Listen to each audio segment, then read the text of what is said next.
سیاست کیا ہے؟ ایک مختصر تعارف۔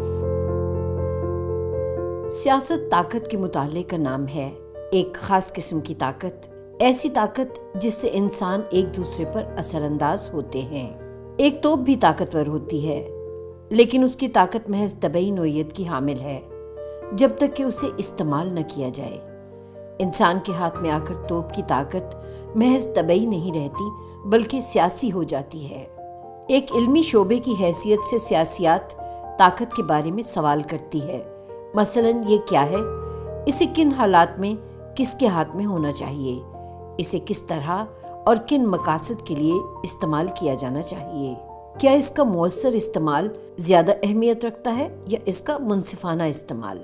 اگر آپ پوچھنا چاہتے ہیں کہ طاقت کے بارے میں یہ سب جاننا کیوں ضروری ہے تو ذرا غور کریں کہ آپ کا اس ویڈیو کو دیکھنا کیوں کر ممکن ہوا۔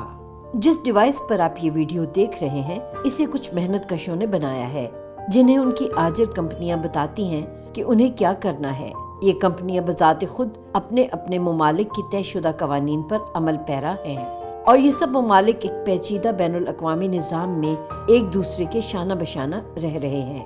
یہ کہا جا سکتا ہے کہ اس ڈیوائس کا سب سے اہم جزو بجلی، شیشہ یا پلاسٹک نہیں بلکہ ان ممالک کی طاقت ہے۔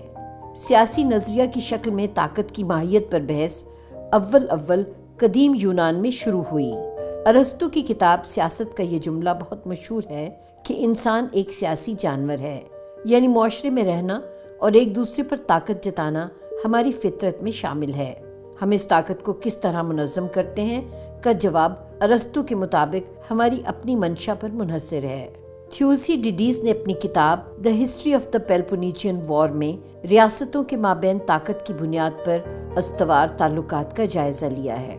اس کا کہنا ہے کہ طاقتور اپنی منمانی کرنے کے لیے آزاد ہے، جبکہ کمزور کا مقدر طاقتور کی چیرہ دستیوں کا نشانہ بننا ہے۔ یوں مقامی سیاست کے نظریہ ساز جو قوانین کی بات کرتے اور بین الاقوامی تعلقات کے نظریہ ساز جو ایسی انارکی کی بات کرتے جہاں نہ تو کوئی مسلمہ قیادت ہے اور نہ قانون کی پناہ میں امان ملنے کی کوئی ضمانت میسر ہے، دونوں کے درمیان ایک ایسی تقسیم پیدا ہوئی جو آج تک چلی آ رہی ہے۔ 1000 سال بعد لبرلزم کے جنم نے سیاسی فکر اور نظریہ سازی کو ہمیشہ کے لیے بدل کر رکھ دیا۔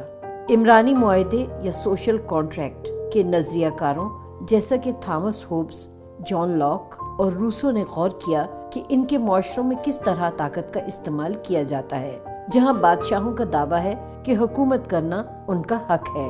انہوں نے کہا کہ حکومت صرف تب ہی جائز کہلائے گی جب عوام اسے خود پر حاکمیت کی اجازت دیں۔ ان مفکرین کی اثر پذیری نے گویا سیاسی دنیا کو سر کے بل کر دیا۔ ان کا کہنا تھا کہ حکومتوں کو اقتدار کا حق خود بخود نہیں ملتا، بلکہ عوام کو یہ انتخاب کرنے کا حق ہے کہ وہ کس طرح اپنی مرضی کی حکومت کے زیر سایہ رہنا چاہتے ہیں۔ طاقت کی تقسیم کا یہ لبرل تصور آج بھی ہماری دنیا کا تعین کرتا ہے۔ سیاست اس وقت سب سے زیادہ دلچسپ ہوتی ہے جب یہ بحث و مباحثے کا موضوع بنے، جب کھل کر اظہار خیال کیا جائے اور دوسروں کی رائے کو سمجھا جائے۔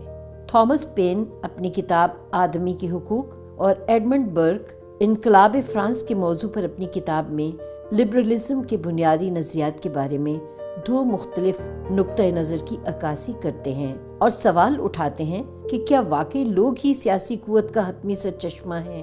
سرد جنگ کے تناظر میں ہمیں 2 متضاد مناظر نامے ملتے ہیں۔